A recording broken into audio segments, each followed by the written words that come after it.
smallest particles of the any substance or any matters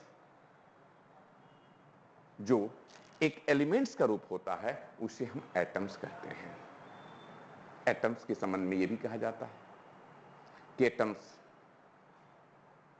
are not divided in any parts और any particles.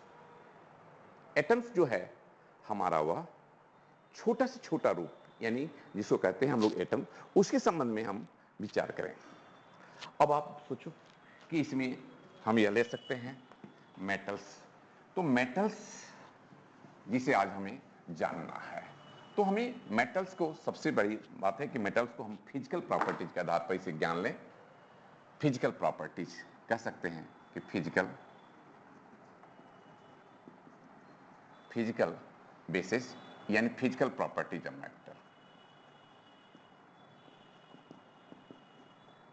Of metal अब आप सोचें physical properties, जो उसका मूल गुण होता है। कहा जाता है कि मेटल्स एक तरह से प्योर सब्सटेंस होता है, जो एलिमेंट्स का पार्ट है। यह भी कहते हैं कि metals are solids. Metals are solids,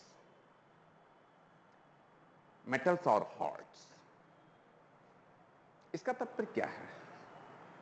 इसका तात्पर्य यह है कि हमारे मेटल्स जो होते हैं वह उसका स्टेट सॉलिड होता है, लेकिन उसमें से अगर ये विचार करेंगे तो कुछ अपवाद होते हैं। जैसे आप कह लें मरकरी, आपका यह एक लिक्विड अवस्था में होता है। इस प्रकार से हम यह कह सकते हैं कि मेटल्स की जो फिजिकल प्रॉपर्टीज है उसको हम कुछ पॉइंटों में आप देखें तो हम कहेंगे कि मेटल्स आर हार्ड। परंतु कुछ मेटल्स हमारे सॉफ्ट भी होते हैं। जैसे हम सोडियम को ले लें, sodium are very soft metal, soft metal. इसी तरह से अगर हम विचार करेंगे कि metals are ductiles, metals are lustre, metals are good conductor of heat and electricity. Metals are malleable. Metals are luster. तो आप सोचो कि जब हमारी ये कुछ कैरेक्टर, जिसे हम फिजिकल कैरेक्टर कह सकते हैं, मेटल्स का फिजिकल प्रॉपर्टीज कह सकते हैं मेटल्स का, तो इसके संबंध में हम ये सोचें कि फिजिकल प्रॉपर्टीज के अंदर जो हमने कहा कि metals are hard, metals are soft, तो सॉफ्ट में कुछ मेटल्स को छोड़ करके हम शेष मेटल्स हमारे हार्ड ही होते हैं। मेटल्स आर, आप ये कह सकते हैं lustre. It means brightness, very shine. क्योंकि मेटल्स का सबसे एक गुण होता है कि वो अपना चमक यानी उनसे पाई जाती है। यदि हम कुछ मेटल्स को सोचें, जैसे आयरन को देखें, आयरन को कट करते हैं तो वो भी चमकता है, लेकिन कुछ ही देर बाद वो मोर रिएक्टिव होने की वजह से वह क्या करता है, वह आपको जो है उसका चमक धीरे धीरे खोता चला जाता है। इस तरह से हम मेटल्स की जो फिजिकल प्रॉपर्टीज हैं उनके संबंध में हम एक एक करके विचार करें। मेटल्स और सॉलिड्स, मेटल्स जो है सॉलिड्स होते हैं। तो सॉलिड्स हैं तो यानी कि उसका नोज चेंज द शेप।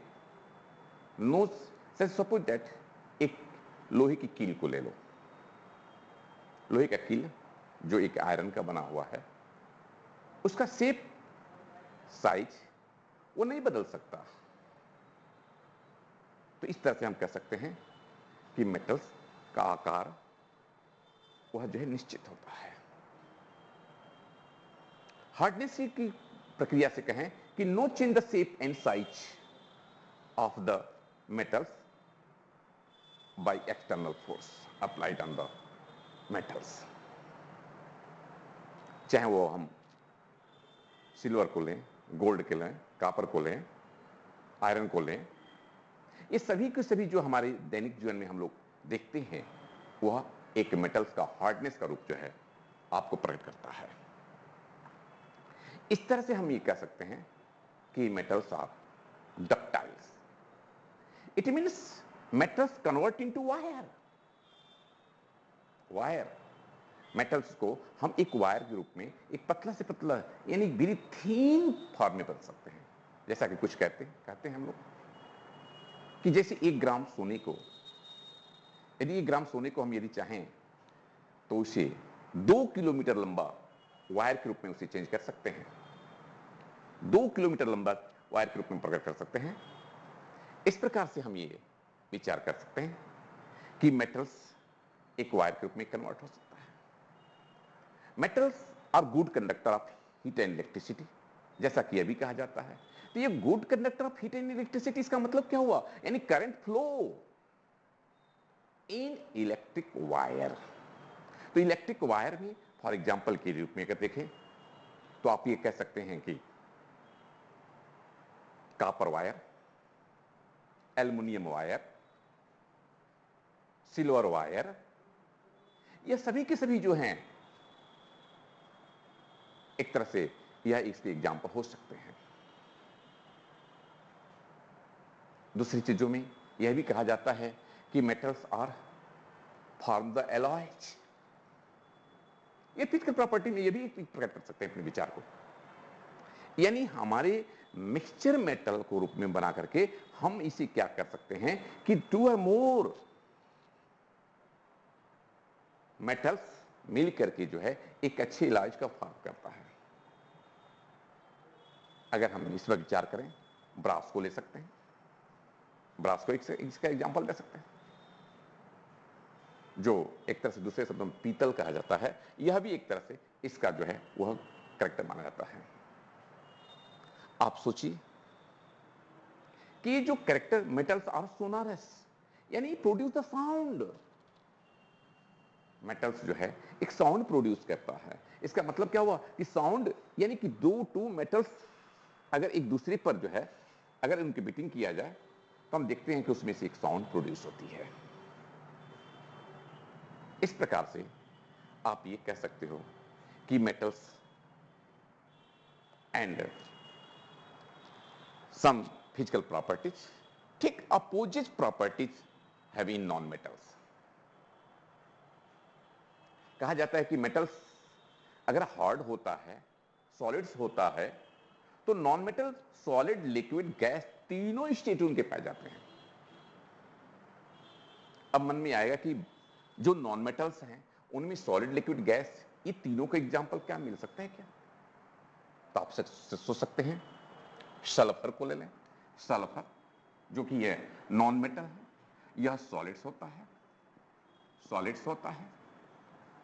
अगर आप विचार करें ब्रोमीन को ले लें तो ब्रोमीन एक नॉन मेटल है जो कि लिक्विड कंडीशन में होता है, लिक्विड कंडीशन में होता है, लिक्विड्स कंडीशन में होता है। अगर इसी तरह से आप ऑक्सीजन को लें, ऑक्सीजन को लें, नाइट्रोजन को लें, फास्फोरस को लें, आप ये सब चीजों में आप विचार करेंगे, ऑक्सीजन और नाइट्रोजन ये क्या है? गैसेस स्टेट में होते हैं। इस प्रकार से हमारा यह विचार है कि हमारे ये मेटल्स, सॉलिड, लिक्विड, गैस तीनों अवस्था में होते हैं। अगर हम विचार करें कि मेटल्स आर नॉन, साइन और लस्टर, तो इस पर हम क्या सोच सकते हैं कि इनके चमक नहीं होती, लेकिन कुछ एक अगर विचार करेंगे, डायमंड को ले लें तो वह हार्ड भी होता है, हार्डेस्ट होता है, और हार्डेस्ट के साथ साथ जो है वो उसमें एक विशेष चमक भी पाई जाती है। इसी तरह से अगर कहें कि यह बैड कंडक्टर होता है, अर्थात इसमें करंट फ्लो नहीं होता, लेकिन अपवाद के रूप में यदि हम ले लें allotropes of carbon, as you like graphite, यह एक बैड कंडक्टर है, लेकिन उसके बावजूद भी इसमें करंट फ्लो होता है। जबकि उसी के रूप में अगर देखें आपको डायमंड, अर्थात डायमंड और ग्रेफाइट एक प्रकार से ऐसी नॉन मेटल हैं जिसके अंदर जो है आप मेटेलिक और नॉन मेटेलिक दोनों के कुछ कैरेक्टर मिलते हैं। अगर ले लें तो डायमंड बहुत हार्डेस्ट होता है, तो वहीं पर आप ग्रेफाइट जो है बहुत सॉफ्ट होता है। तो इस प्रकार से हम ये सोचें कि मेटल्स और नॉन मेटल पर जो है हम अपना तथ्य, अपना विचार रख सकते हैं। इसी तरह से आप ये कहें कि हमारी फिजिकल प्रॉपर्टीज और केमिकल प्रॉपर्टीज में हम फिजिकल प्रॉपर्टी के आधार पर हम नॉन मेटल्स और नॉन मेटल्स से, यानी मेटल्स और नॉन मेटल्स के संबंध में कुछ कैरेक्टर आप लोगों के सामने रखा, लेकिन केमिकल प्रॉपर्टीज के विचार हम लोग नेक्स्ट पीरियड पर हम विचार करेंगे।